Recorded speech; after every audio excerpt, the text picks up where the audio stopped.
walang flight from Cebu to Samar. Sabi niya, kukuha ko ng aeroplano. Pero teka, matingnan nga yung aeroplanong ito. Pumunta ako doon. Sabi ko sa sarili ko, teka, may kalumaan ito. Pero dalawa naman yung engine, so pwede na siguro. Kaya nagpa-picture na rin ako. Sabi ko, bihira itong mangyari.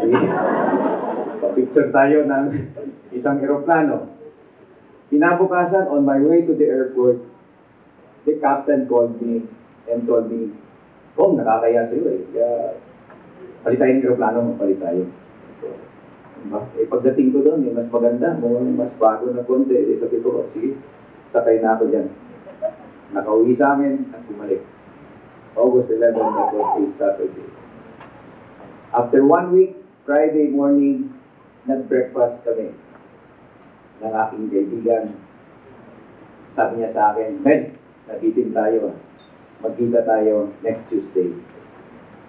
Kinabukasan, hindi ko alam na yung kaibigan ko sumakay doon sa aeroplano.